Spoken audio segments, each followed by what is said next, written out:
Hello everyone, welcome to our channel life and living official. চলে এলাম নতুন একটা ভিডিও নিয়ে। আজকের ব্লগটা অ্যাকচুয়ালি অন্নপূর্ণা পুজোর ওপর। আমাদের রাজারহাটে খুব বড় করে অন্নপূর্ণা পুজো হয়, প্রতি বছরই এটা হয়। এবারে ভাবলাম যে ভিডিওটা তোমাদের সাথেও শেয়ার করি যে কেমন হয় পুজোটা। তো চলো ভিডিওতে দেখতে থাকো আগে।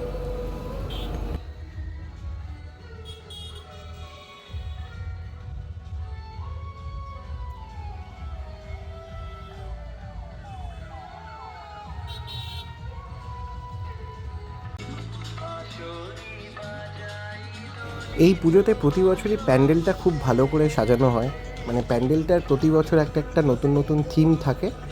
তো এবছরে দেখলাম যে লাইটিং আরও অন্যান্য বছরের তুলনায় অনেক বেশি ভালো করেছে। তোমরা ভিডিওতেও দেখতেই পাচ্ছ।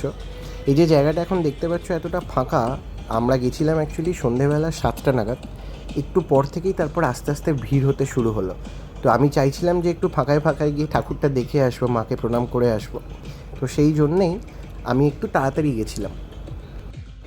তাড়াতাড়ি আসার আরেকটা কারণও ছিল অবশ্য, যাতে ভিডিওটাও খুব ভালো করে করতে পারি এবং তোমাদের সাথেও যাতে ভালো করে শেয়ার করতে পারি প্রতিমা এবং মণ্ডপটা পুরোটা। দেখতেই পাচ্ছ এখানে ঠাকুরের মুখটা অপূর্ব। প্রতি বছরই এই মায়ের মুখটা অসাধারণ হয়, মানে জাস্ট অতুলনীয়। এবং এবছরে দেখলাম যে প্যান্ডেলের ভেতরেও খুব সুন্দর কাজ করেছে। ঝাড়বাতিটাও খুব মানানসই লাগছে মণ্ডপের সাথে। আর তার সাথে মেরুনের উপর ঘিয়ে কালার দিয়ে যে কাজটা জাস্ট অপূর্ব, তোমরা দেখতেই পাচ্ছ। অনেক বছর পর আমি দেখলাম যে আবার এখানে মণ্ডপে এত সুন্দর করে কাজ করেছে। এবং এই বছরটা সত্যিই খুব অন্যরকম ছিল, অন্যান্য বছরের তুলনায় অনেকটা স্পেশাল লাগছিল। এই পুজোটা নিয়ে অ্যাকচুয়ালি ছোটো থেকেই আমাদের একটা খুব নস্টালজিয়া ব্যাপার রয়েছে। আমরা ছোটোবেলায় বন্ধুবান্ধবরাও যখন স্কুলে পড়তাম তখন আমরা আসতাম। কলেজে ওঠার পরেও আমাদের একটা দিন এরকম ফাঁকা রাখতাম, হয় অষ্টমী বা নবমী, যেদিন আমরা গ্রুপ সবাই মিলে একসাথে আসতাম, অনেকক্ষণ ধরে সময় থাকতাম। এখানে অনেক সাংস্কৃতিক অনুষ্ঠানও হয়, নাচ গান, অনেক গেস্টদের শিল্পীদেরও ডাকা হয়, তারা সঙ্গীতানুষ্ঠানে এখানে থাকেন, উপস্থিত থাকেন। তো এক কথায় এই পুজোটা নিয়ে একটা কোথাও না কোথাও এলে মনে হয় সেই ছোটোবেলার দিনগুলোর কথা মনে পড়ে যায়। এখান দিয়ে শুরু হচ্ছে সামনের দিকে মেলার রাস্তাটা। আগে এই মেলাটা আরও অনেক বড় করে হতো। অ্যাকচুয়ালি সাইডে অনেকগুলো এখানে অ্যাপার্টমেন্ট হয়ে গেছে, নতুন নতুন প্রজেক্ট। তো সেই জন্য দেখলাম যে এবারে মেলার যাওয়ার যে রাস্তাটা সেটাও খুব সরু হয়ে গেছে এবং স্টল অনেক কম সংখ্যায়। কিন্তু তাও মনে হলো যে যখন পুজোটা দেখতেই এসেছি তখন মেলাটায় একবার ঘুরে যাই। তো দেখো তোমাদেরকে দেখাচ্ছি এখানে কি কি পাওয়া যাচ্ছিল।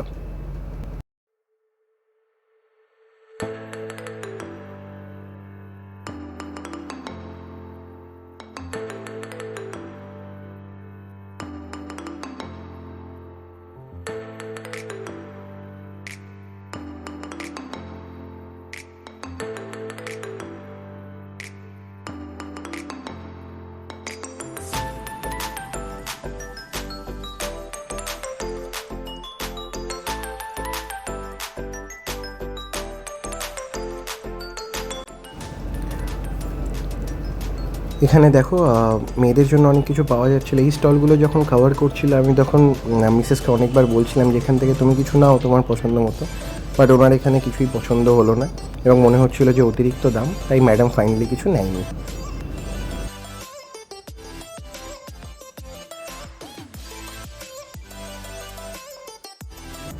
ফাইনালি ম্যাডামের পছন্দের স্টলে আমরা এসে গেছি। এখানে যখনই এই ধরনের কোনো স্টল আমরা আসি বা এই ধরনের কোনো জায়গাতে আসি, সবসময় ও বেশি করে এই ভিডিওটাগুলো ক্যাপচার করে। এখানে ওর খুব পছন্দের জিনিস এগুলো, থালা বাটি, প্লেট, কাপ। তো দেখো এখানে সমস্ত সুন্দর সুন্দর জিনিসগুলো দেখা যাচ্ছিলো। অনেকবার রিকোয়েস্ট করলাম যে কিছু অন্তত নাও, বলছিল এই গ্লাসগুলো খুব সুন্দর, কিন্তু নিল না ফাইনালি। বাট হ্যাঁ, সত্যি জিনিসগুলো খুব সুন্দর ছিল। মেলাতে সাধারণত জিনিস খুব লোভনীয় লাগে দেখতে এবং দামটা অনেকটাই বেশি হয় আমার মনে হয় অন্যান্য জায়গার তুলনায়। কিন্তু মেলা থেকে গেলে কিছু না কিছু কিনে আসতে হয়, আমার মনে হয় একেবারে খালি হাতে আসাটা একদমই উচিত না। এবার এটা হচ্ছে আমার পছন্দের জায়গা। মেলাতে আসলেই জিলাপি, বাদাম, নিমকি এগুলো ছাড়া যেন মনে হয় যে মেলাতে আসিনি, এগুলো ম্যান্ডেটারি। তো প্রতিবারের মতো জিলাপি টেস্ট করে জিলিপি নিয়ে নিয়েছিলাম। ফাইনালি যাওয়ার সময় ফুচকা স্টল একটা পাওয়া গেছিলো ভালো, তো ফুচকা স্টল থেকে ও একটু ফুচকাও খেলো। এটা আমরা চলে এসেছিলাম কালী পার্কের কাছে আরেকটা অন্নপূর্ণা পুজোর প্যান্ডেলে। প্যান্ডেলটা বাইরে থেকে দেখে খুবই ভালো লাগছিলো, তাই মনে হলো যাওয়ার সময় একবার এখান থেকে ভেতরে ঢুকে ঘুরে যাই। তবে মেলার সামনেটায় বা প্যান্ডেলের সামনেটায় লোকজন দেখছিলাম খুব বেশি নেই, মানে বেশ কম, কিন্তু হ্যাঁ অনেকগুলো স্টল বসেছিল, অনেক কিছু পাওয়া যাচ্ছিল। তো আমি ভাবলাম যে একবার ঘুরেই আসি।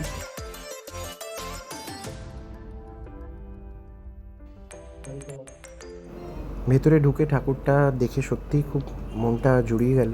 এত সুন্দর প্রতিমা, ঠিক যেরকম ওখানেও অন্নপূর্ণা ঠাকুরটা দেখেছিলাম খুবই সুন্দর, এখানেও মায়ের প্রতিমাটা ভীষণ সুন্দর।